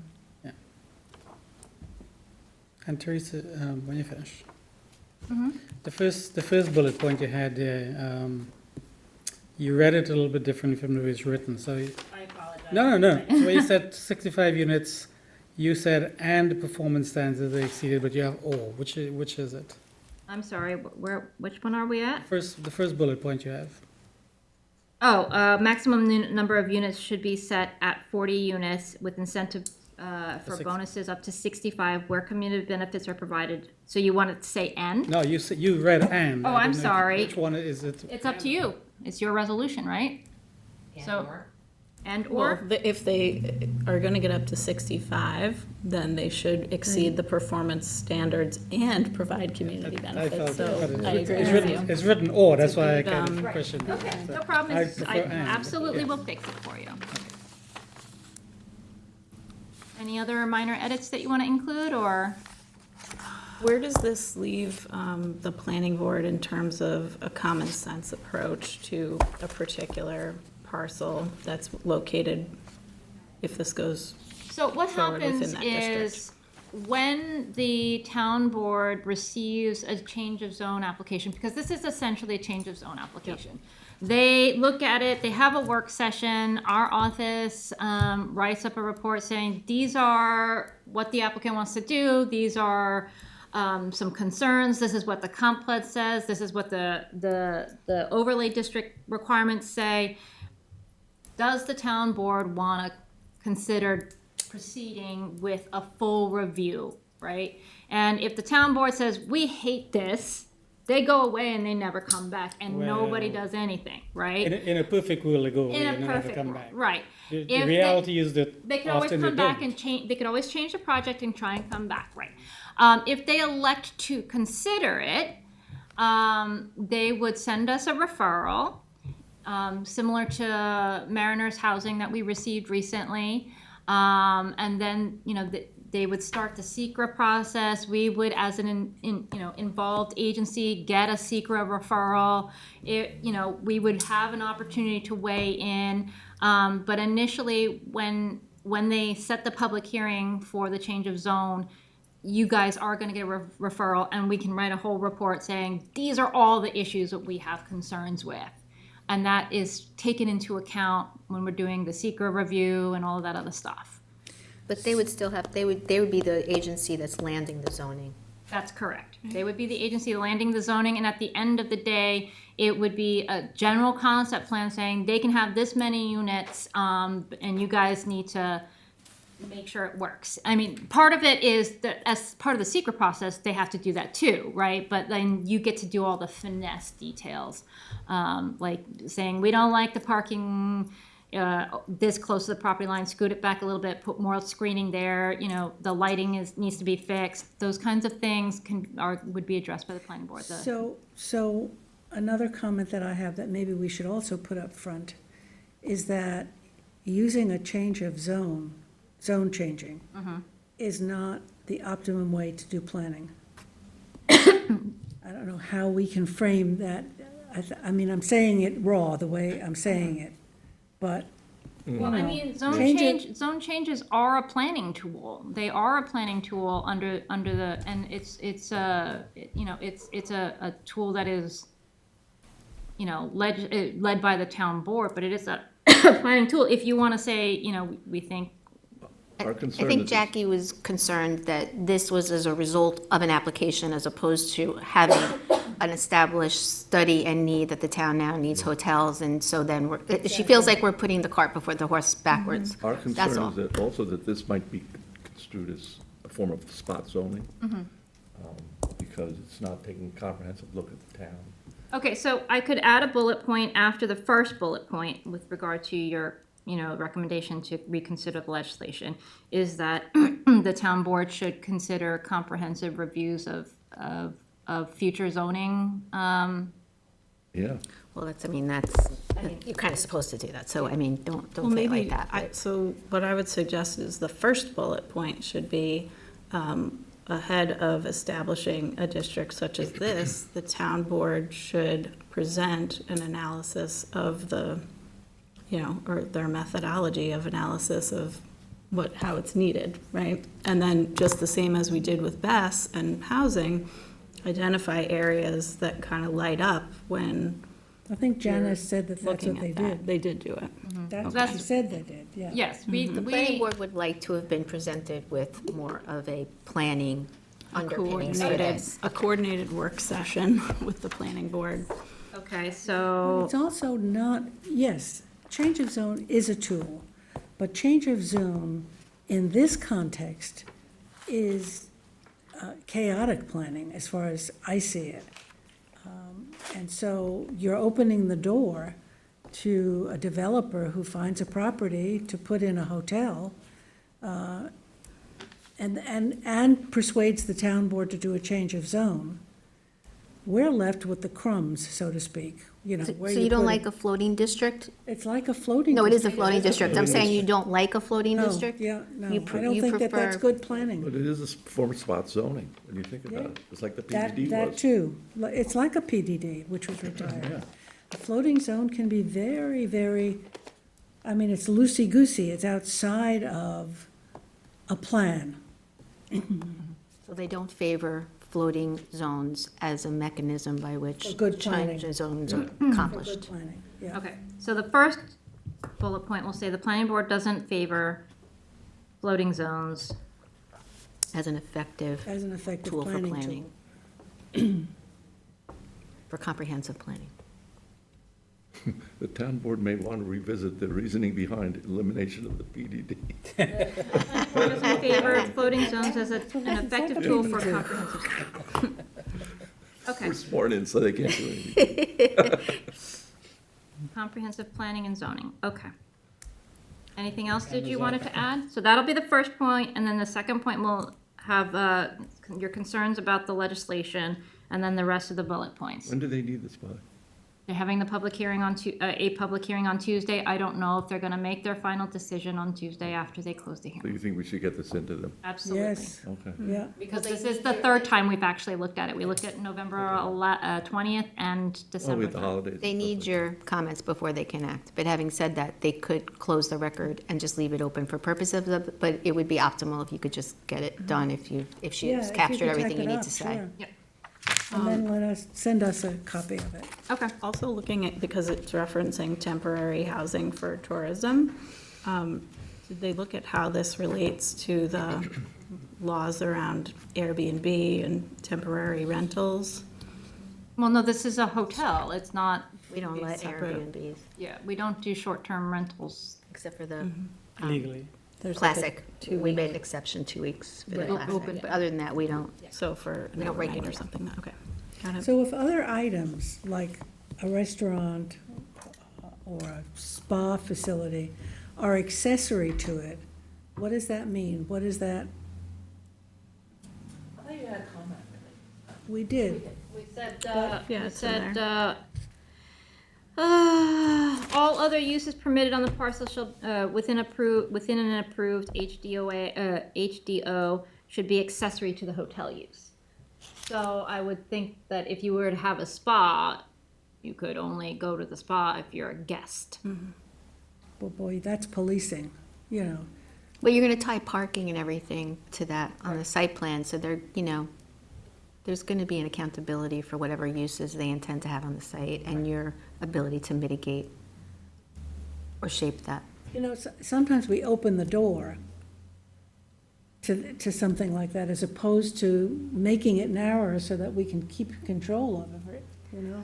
I know that, but that becomes even more spot, you know what I mean? The more particular you get because of a site, then you gotta be consistent. There are lawsuits about what's accessory too, you know, I mean, we went Right, through but They have this. to follow that. This is not gonna get anybody out of the ability, they're gonna need to follow what's accessory. This won't change what is accessory. Right, Well, but they like could go you to, a they hotel- could go to the ZBA and argue, this is not accessory, this is part of every hotel, and it's 90% of the hotels in the But they wouldn't be able world. to do that, right? Because if the town board establishes the floating zone and goes through SECR, and they said this is the accessory for, and this is what you can have, then the zoning board would be bound by the town board's SECR, Unless they brought a legal action. unless they filed an Article 78, correct? And that would be an amendment to a zoning now, too. That'd have to go back to the board, town board. Yeah. Right. Playing with fire, this change of zone stuff, really. Particularly in this community where there's not a lot left, and the scale of this community is not necessarily conducive to 65-room hotels. But you have to think about this, that's why you do, because it's a floating designation, you kind of have to forget that there is actually a place, one place that they may or may not be, that they may or may not want to land it. You have to think of it as, this could go anywhere as long as these HB zone, criteria 2 are acres. met. Right, right. And then they have to do, because the town board, I believe, has chosen not to do a generic environmental impact statement, so they're going to have to do SECR every time they land this. So, It will have stringent review because they're gonna have to do the SECR. And at 65 rooms, you're gonna have more than, let's just assume 65 rooms, you're gonna have more than 50 parking spaces, type 1 action. I mean, a zone change is a type 1 action anyway.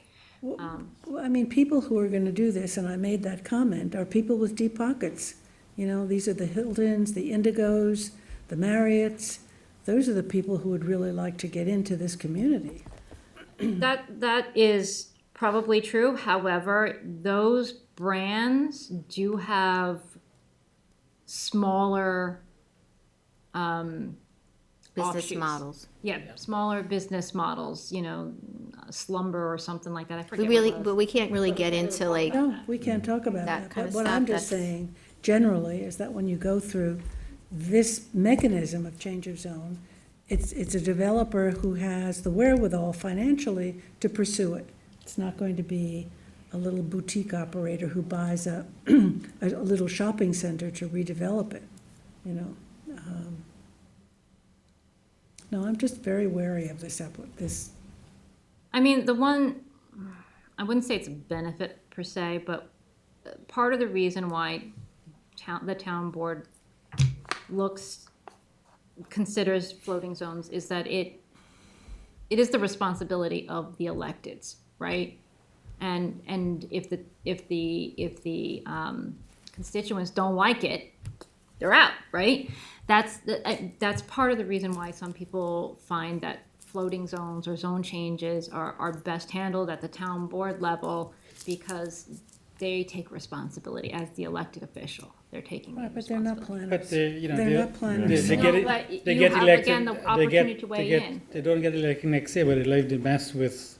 They leave whatever's created Yeah. with us. Political mayhem is no. No, I don't disagree, but not a mechanism. that is why some town board members feel that these establishment of these floating zones is a good place to have at the town board, so that, they are responsible, and again, they have the discretion to say, we don't like it, go away. Okay, but maybe a double asterisk is that they should listen to the referral from the planning board. I agree. No, I absolutely agree. This should be with the town board. We're saying it shouldn't happen Just at like all. the ZBA does.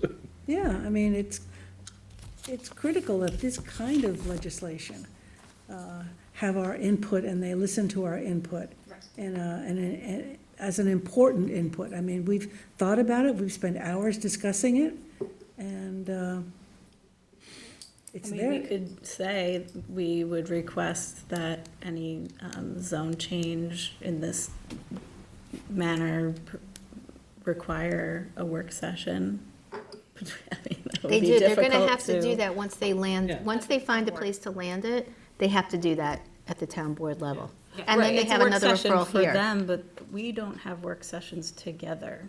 No, I know, but So you really, the message is conveyed in, any number of bullet points after a long discussion, where communicating in person verbally is different. I understand that concern. At this point, the mechanism is, once they elect, if they elect to consider, you get an opportunity to weigh in before they start the secret process. Because you are an interested agency, it is a referral to you, that's just. you're an involved agency. Yeah, I'm sorry, yes, you're right, involved agency. So you get a referral when they start the coordination for SECRA, that you have an opportunity to weigh in immediately. And then you have, throughout the process, the SECRA process, you have additional opportunities to weigh in on the project. And that's not to say that they're gonna automatically get it even once they go through the process. I mean, we had concern for independent living, and they went through the whole process, and the project ended up being denied. So that's, it's not a guarantee, a floating zone is not a guarantee that they're gonna get approval for True. a zone change. But it's a lot of time, money, and work that goes into it. Yes, I agree. So before they open the doors to the barn, they should think about it. And should listen to the planning board. So, were there any additional comments you wanted? Anything? Seems like our discussion didn't result in any additional bullets onto this report, right? So- Just an Prior- over, like an Yeah, well, overall Teresa's feeling been- that you don't like. The No, board I does mean, not that's why favor that first floating bullet zones as a mechanism is for there. So ordered I'm just gonna have the planning. 2 additional bullets, one with the reservations regarding the current legislation as proposed, and the other that you generally don't favor floating zones as an effective tool for comprehensive land use planning and zoning. Right. And you're gonna change the or to an and. Yes, absolutely. Good. Okay? Okay, and you'll send us that. Motion by Dennis, second by Kate, all in favor. Opposed, abstentions, 4 in favor, 2 absent, 1 vacancy. Okay, this next one is a change in non-conforming use. This property is immediately adjacent to the west of the proposed Hangar Charlie property. It is it's a small parcel, as you can see right there, immediately west of Can the you Hangar blow- Charlie. Blow it up. Yeah. It's It too currently has a microscopic. certificate of occupancy for an automotive repair and machine shop. They have a unauthorized use for outdoor storage of HVAC equipment at the site. It is pre-existing non-conforming industrial type uses. And what they are asking to do is to demolish the existing structure, remove all of the unauthorized equipment that is being stored at the site, and to construct a 3,000 square foot office with parking in the rear. That would lessen the industrial nature of the parcel in a residential zoning district. It is also within the Quogue West Tourist Recreational Plan Development District, which is what Hangar Charlie is under. But it's not really of sufficient size to provide any of those activities which would be authorized under the PED. By itself, yes, but. So what's the square footage of everything that's coming down? The building is not that large. I don't know exactly how large it is. But I would say it's probably like 1,000 square feet, 1,500 square feet max, and they're proposing a 3,000 square foot office. But again, it's more residential in nature than a Okay, pre-existing non-conforming, we allow up to a 50% expansion. So it's 1,000 square feet, now they want 3,000 square feet. Right, but you're not gonna have cars, broken down cars. They're taking all that equipment that's currently stored there, all the cars that were stored there will be removed. It will be an office use. So you're not gonna have tow trucks in and out at the site. You're gonna have regular office travel. How do we guarantee passenger that? cars. I always assumed, I drive past that a million times a day, and I always assumed that was part of Chesterfield. Yeah, well, I believe the LLC is owned by Chesterfield, okay. but I don't believe Because it's it has officially that, part so it's a of. combined use, Mhm. an overlapping use. if you Prior like. to taking action, the town board should forward an informal site plan so we could make recommendations for specific conditions, Actually, unless we have one. Brenna, do you mind if I sit there? Not at all. So are those trailers and cars that they have? No, these are commercial HVAC units. They're the big ones that sit on top of the Oh, those commercial big buildings. square They're metal, huge. rectangular They're, metal boxes. yeah, the big metal boxes that are taller than me. Here, let me actually, before I pull up the conceptual site plan, let me give you a street view, because sometimes that's helpful Yes. to understand what is happening there. Let's go a little bit that way. So you can see, I thought that was part of Chesterfield too. yeah, Yeah, it is. yeah, Chesterfield it's- is Yeah. around it. you know, can so- see there's a whole bunch of equipment back here.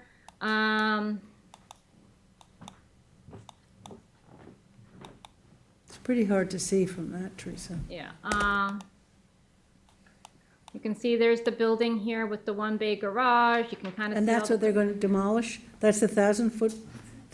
Yeah, so what they have is this building. I'm not exactly sure how big it is.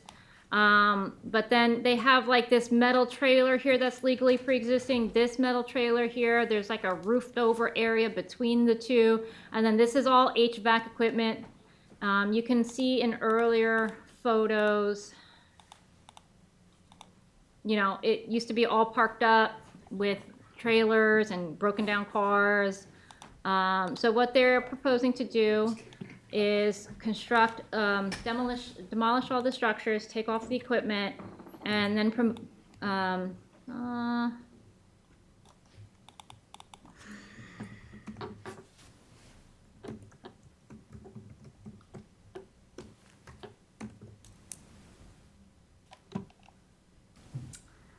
would that be?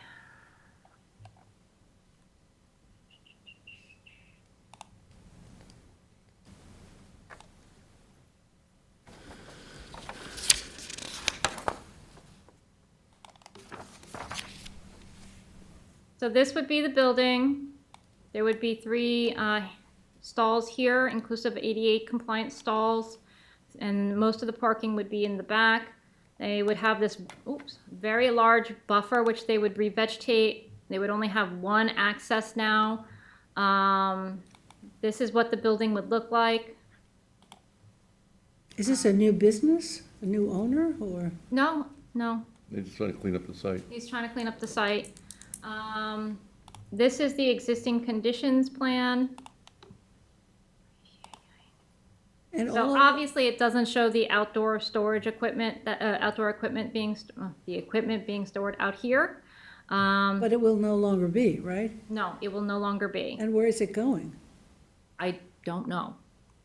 They just move it off the site. And put it on somebody else's site? Or they send it up, you know, you lose your lease for storage and gotta vacate and stuff.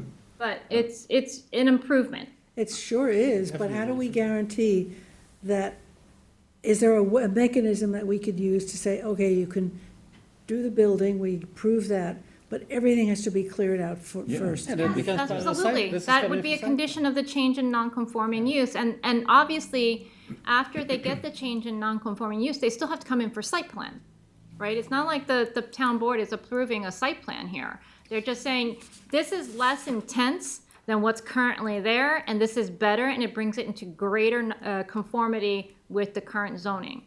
It's less non-conforming. Oh, so this is a referral to the town board? Yes, correct.